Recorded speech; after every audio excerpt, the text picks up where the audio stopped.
Okay na ba tayo sa Bible natin? Naintindihan natin. Ganun lang naman kasimple, di ba? Pagka Diyos. So, ating i-ignite na yun sa church yung prayer lesson na sana kung yan talaga.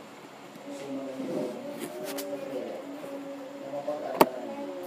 Hindi yung manner of prayer, hindi prayer mga kapatid na talagang on fire. Mapangyari sa church talaga. Yung gagawin natin sa ating pala. So, nakailan na tayo. Ano na to, lesson.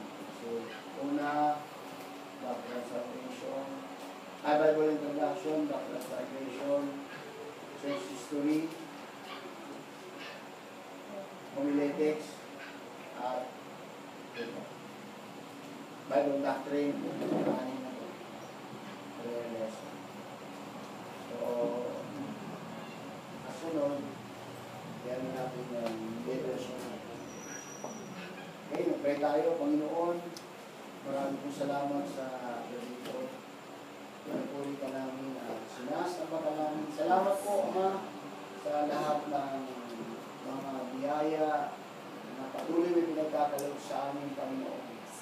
Dinadakila ka namin, O Diyos, at bagamat may kalayuan ang mga tahanan, amin pong sinasadyan pumunta rito para mag-aaral ng mga salita.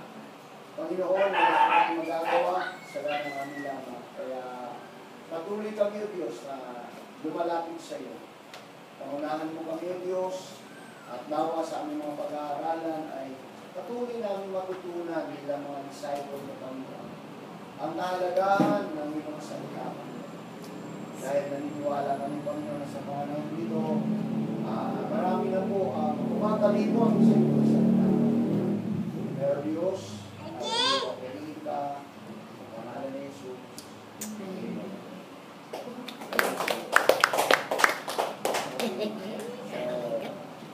lesson number 1, turn up the heat.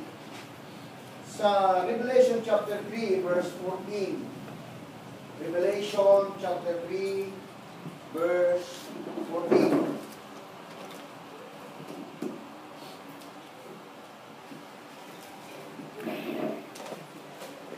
Yan ang sinabi.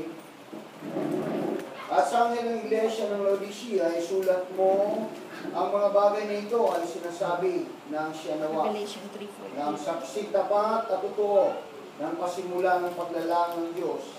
Nalalaman ko ang mga gawa na ikaw ay hindi malamig o mainit man.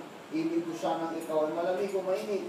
Kaya sapagkat ikaw ay malahinga at hindi mainit o malamig man, ay isusuka kita sa aking bibig. Talaga. Okay.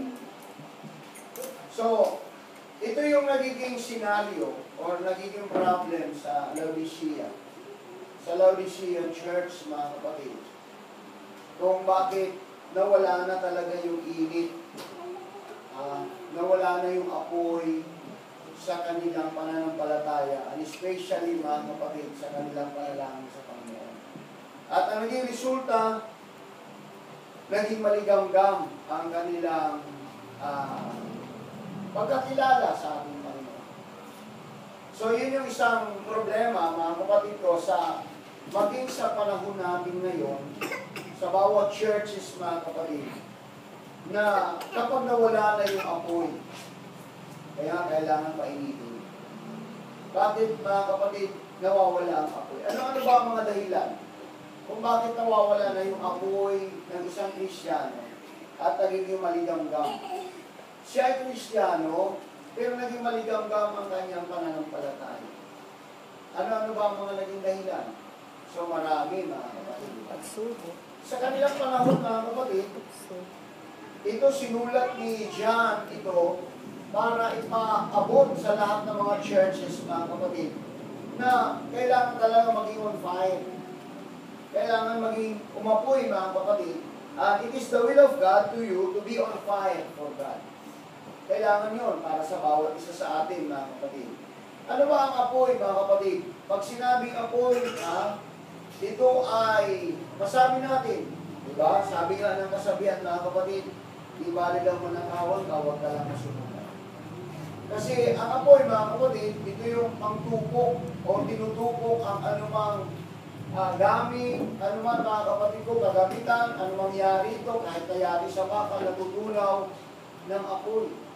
So, sa spiritual life, mga kapatid, ng isang mananampalataya, pag nararamdaman niya na nagiging maligamgam na, mga kapatid, bunga yun ang nakulangan ng init sa pananampalataya.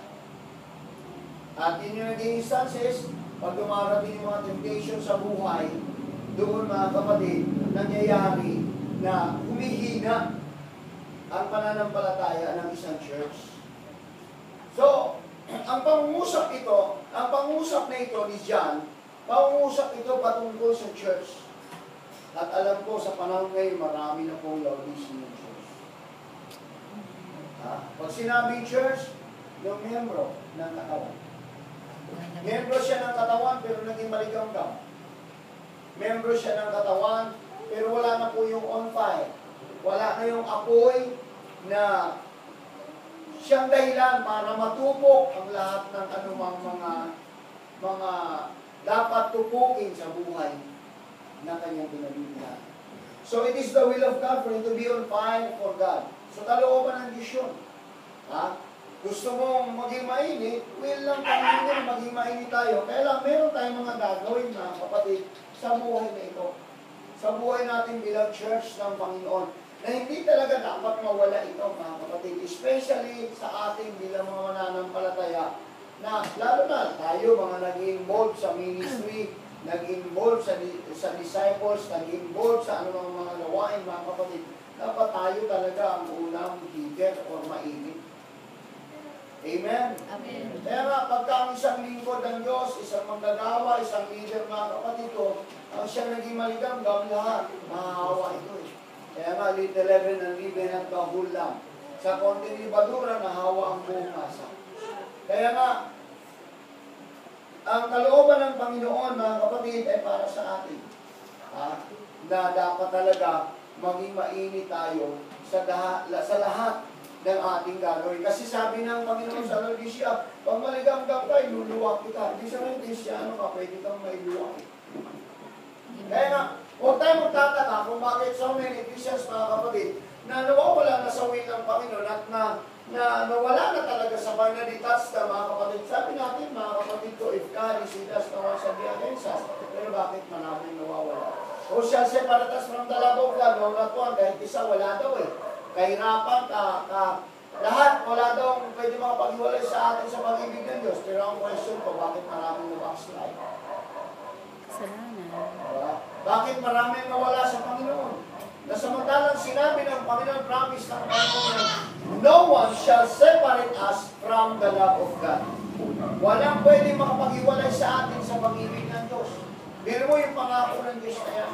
Wala. Pero ang tanong mo nga, bakit marami? Kayo rin, magtatanong kayo sa inyong sarili, bakit marami ang nawawala sa Panginoon? Ano ang naging problema? Sa kasalanan. Kasalanan. Ano ang naging problema? Bakit nawawala sila sa Panginoon? Samantalang sila yung mga mananampalataya. Dahil nawala na ang init sa Panginoon. Amen. Yung apoy, yung apoy, mga kapatid. Sa Old Testament, mga kapatid ko, ang apoy, mga kapatid ko, ay tipo ng kapangyarihan, the power, and the presence of God. Sabi ng Exodus chapter 3, verse 1 to 6, mga kapatid. Exodus chapter 3, pakibasa. Inalagaan nga ni Moises ang kawan ni Jethro na kanyang biyanan na saserdote sa Madian, at kanyang pinatnubayan ang kawan sa likuran ng ilang at napasa bundok ng Diyos sa Horeb. At ang anghel ng Panginoon ay napakita sa kanya sa isang ningas ng apoy na mula sa gitna ng isang mababang punong kahoy, at siya'y nagmasid. At narito, ang kahoy ay nagningas sa apoy at ang kahoy ay hindi natutupok. At sinabi ni Moises, ako'y liliko ngayon at titingnan ko itong dakilang panoorin kung bakit ang kahoy ay hindi natutupok. At nang makita ng Panginoon na panonoorin niya, ay tinawag siya ng Diyos mula sa gitna ng mababang punong kahoy at sinabi, Moises, Moises! At kanyang sinabi, narito ako. At sinabi, huwag kang lumapit dito. Hubarin mo ang iyong panyapak sa iyong mga paa sapagkat ang dakong iyong kinatatayuan ay banal na lupa. Bukod dito ay sinabi, ako ang Diyos ng iyong ama, ang Diyos ni Abraham, ang Diyos ni Isaac, at ang Diyos ni Jacob. At si Moises nga ay nagtakip ng kanyang mukha, sapagkat siya'y natakot na tumingin sa Diyos. Okay, tingnan nyo, pagmasdan nyo mabuti mga kapatid. Sa chapter, sa verse 1, di ba? Meron ginagawa si Moses, meron siyang mga ginagawa sa kanyang buhay. Tanda niya ha? Matayin nyo. Busy Anong din. ginagawa niya? Nalagaan. Busy siya sa pag-aalaga ng kawan. Pero may panahon talaga siya, mga kapatid ko, para sa presence ng Diyos. Yes. Bakit kailangan natin ang presence ng Diyos? Bakit kailangan, mga kapatid, na pansamantala talaga iwanan mo yung ginagawa mo para makakaniig mo lang ang presence ng Lord? Kasi nga kailangan natin, mga kapatid, ng apoy. Yes. Amen. May mga panahon talaga sa buhay natin, hindi ko naman sinasabi perfect tayo. May mga panahon sa buhay natin, dumarating tayo, napapagod tayo, nangihina tayo, at nanlalamig tayo. Kaya nga, may mga panahon din, pag dumating ang mga bagay na yan, ay hanapin natin ang presensya ng Diyos. Bakit, mga kapatid? Ang presensya ng Diyos ay sumisimbolo sa kanyang kapangyarihan. At Yes. yung apoy para tumupok sa bawat kahinaan. Amen. Amen. Kaya meron talagang panahon. Kaya pag hindi talaga napagbigyan o hindi napaglaanan ng mananampalatayang bagay nito, yun yung isang naging dahilan kung bakit marami, na samantalang sinabi ng Bible, no one shall separate us from the love of God. Pero sabi ko nga, bakit marami ang nabackslide? Bakit marami ang nawawala sa Panginoon? Dahil nga hindi binibigyan ng halaga ang sarili sa panahon na siya ay nakakadama ng temptation. So, ibig sabihin, nagpakialod. So, yun yung importante, mga kapatid. Kasi, kailangan, mga kapatid, talaga maging mainit ang mananampalataya. Kaya hanggang kailan ba ang pagiging mainit sa mananampalataya? Hanggang mabubuhay tayo. Kaya nga, ang presence ng Lord lamang, kaya nga sabi ko nga, mga kapatid, kapag ang presence ng Lord kumikilos sa buhay ng isang tao, hindi ka mabubuhay sa pagiging good. Amen. Kamangyari pa nga, lagi kang excited. Bakit? Kasi yung apoy, ang siyang nagbibigay sa iyo ng kalakasan. Para makapagpapatuloy ka, para gawin mo yung nais ng Panginoon sa buhay mo. Yan. Pangatlo, the Holy Ghost power within us is likened unto fire. Sabi ni John sa Matthew chapter 3 verse 11, He shall baptize you with the Holy Ghost and with fire. Nakakalungkot kayo isipin, meron kami nakausap kahapon, sabi nga niya, nakausap daw niya yung isang nagtakwil. Tinakwil ng Bible, kasi hindi daw ito totoo. Kasi ito daw, ito 3:11 na ito, binasa. Sabi niya, He shall baptize you with the Holy Ghost and with fire. Ibig sabihin, binotis mo kayo ng multo. Kasi yung ghost daw, multo. Tingnan mo talaga itong taong nagbabasa ng Bible. Hindi talaga binasa ng ayos. Pag sinabing ghost kasi, spirit yun. Amen. Spirit yun. Hindi ghost yun ang multo. Kasi hinapin na nga nila si Jesus, hindi daw yan talaga si... Tao talaga. Ang Jesus Christ sa kanila, pangalan ng demonyo yan. Kaya nakakalungkot isipin. So, yun na yung nangyari, mga kapatid. Kaya sabi ng Panginoon, He shall baptize you with the Holy Ghost and with fire. Yun yung pangako. Kaya ang Holy Spirit, mga kapatid, ang siyang nagbibigay sa atin ng apoy. Amen. Paano makapagpapatuloy? Kaya ngayon yun. Kaya paano ba natin mararamdaman yun, mga kapatid? Sabi ko nga, may panahon ka talaga na paglaanan mo na pasukin yung presensya ng Panginoon. Amen. Nag-iisa ka, ikaw lang mag-isa, nag-iipag-usap ka sa Panginoon. Through prayer. Kailangan mo talaga, kailangan mong mailublog sa presensya ng Panginoon para manatili ka na maglilingkod sa Panginoon. Hindi ka mawawala sa Panginoon. Yun yung kailangan eh. Kaya pagka hindi tayo naging walang apoy yung ating paglilingkod sa Panginoon, darating ang araw, pagka sinubok tayo, Mabilis. manghihina tayo. Bilis manghina. Hindi naman ibig sabihin mga kapatid, ang buhay ng Kristiyano walang pagsubok.